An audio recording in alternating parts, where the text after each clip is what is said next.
Thanks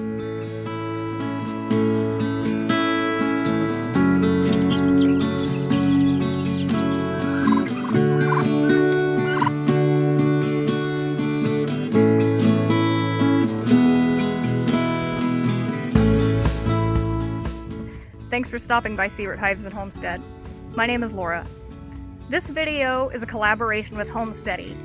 3 hard truths about homesteading that I wish someone had told me before I started. Thank you, Austin and Kay, for the opportunity.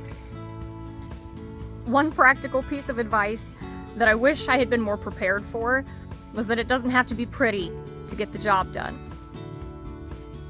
When I first started homesteading, it was so hard to see all these picture-perfect homesteads on Pinterest and YouTube and think, I can never do that. I can never keep everything looking like that. But they're just showing you the highlights. Behind the scenes, their homesteads aren't always perfect either. Mine certainly isn't. I said all of that to say this. It's okay if things look pretty, but it's okay if they don't too. Do whatever works for you. And don't sweat the small stuff. Something else that I wish I had known before I got into this homesteading lifestyle was just how far down the rabbit hole I was going to end up. When we first started backyard homesteading in about 2012, my husband and I wanted to get back to our roots. Our families had always had gardens and had canned and put up their own food. We bought beef and pork from a local farmer if we couldn't raise it ourselves. And we wanted to get back to that for our family. However, we were living in the city at the time, and so we were limited to a small backyard garden and a chicken coop and a couple of beehives. In 2014, our family made a big move. We purchased a property with some acreage.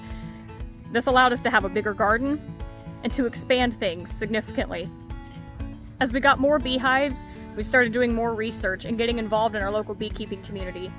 We stopped using chemicals on our garden and started checking into organic gardening practices. We started growing plants for our pollinators.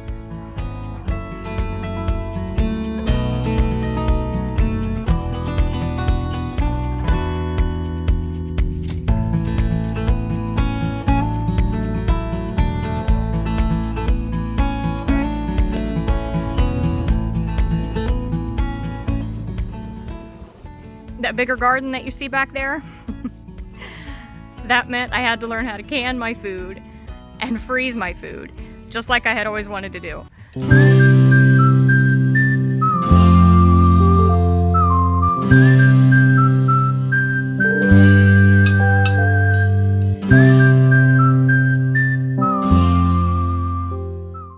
But it also got us down the rabbit hole of freeze drying, which has been an amazing journey.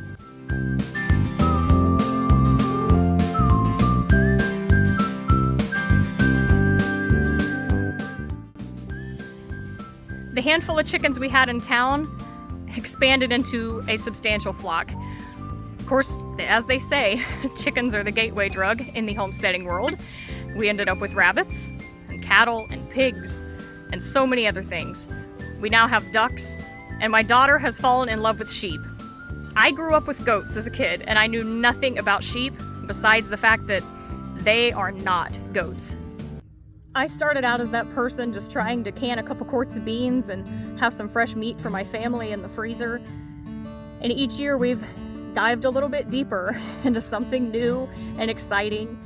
And it has been so much fun. And I'm looking forward to what the future is going to hold and what rabbit hole I might go down next. And at last, I would like to share with you one deep, dark, sad truth that I've learned about homesteading that I just was not prepared for.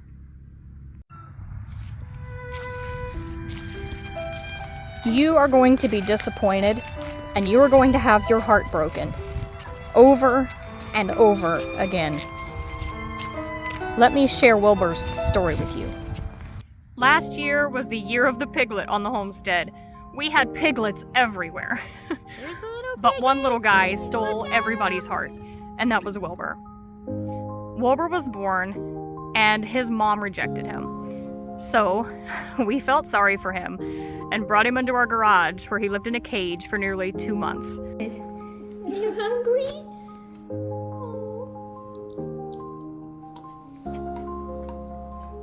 Slow down, slow down. Kinda drippy. Dude, why are you so fast?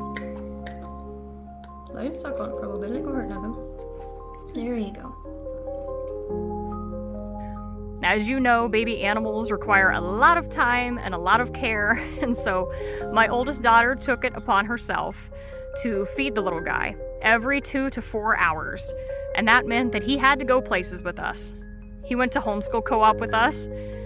He went to church with us. But he became endeared by our family. My kids formed such a strong bond with that little piglet. But the day came that he had to be put back in with his piggy family and be reunited. Everything went really well. That is, until one morning, just a few days before Thanksgiving. As I've done every morning for the last several years, I called the pigs up to eat that morning. And everybody came except Wilbur, and my heart sank. I knew something was terribly wrong. After a short investigation, I discovered what had happened. Wilbur had had a tragic accident, and he was gone. Reluctantly, my daughter and I entered the pig pen and removed his little lifeless body. I carried him back to the house, and as I prepared to dig a grave for the little guy, I was shocked. My daughter took the shovel from my hand and she told me, "Mom, he was my piglet and my baby. I want to do it."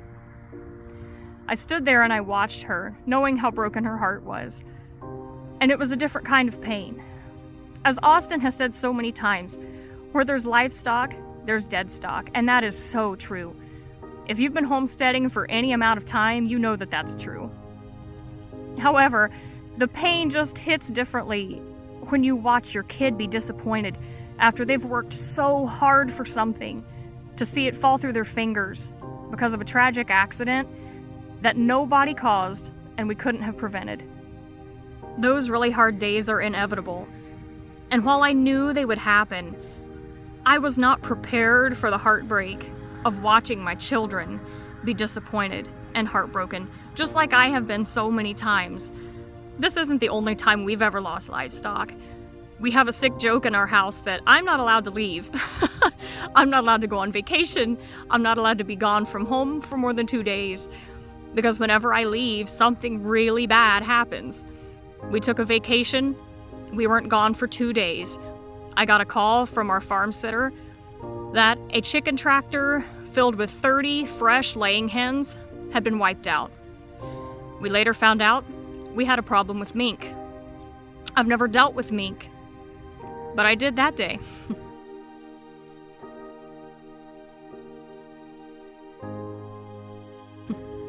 And I've learned. You have to learn from those moments. When that particular incident happened, I wanted to throw in the towel. I wanted to quit and walk away and sell everything and never own another animal again, never garden again, and just go back and live in the city.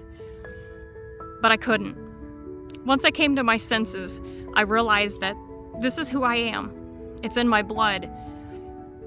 This is what I've chosen, and I can't back out because it's worth it.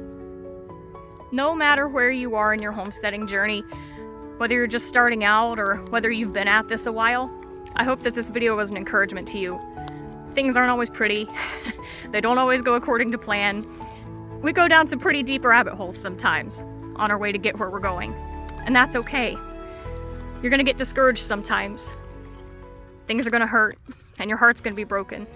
But at the end of the day, this is the best lifestyle you will ever live. It's hard, but it's so rewarding. Until next time, thanks for stopping by the homestead. We'll be seeing you.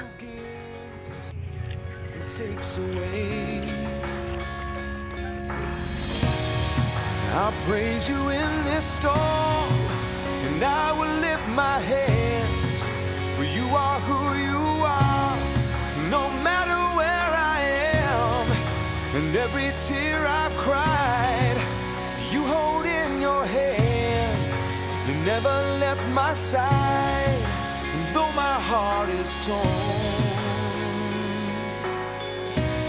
I will praise you in this storm.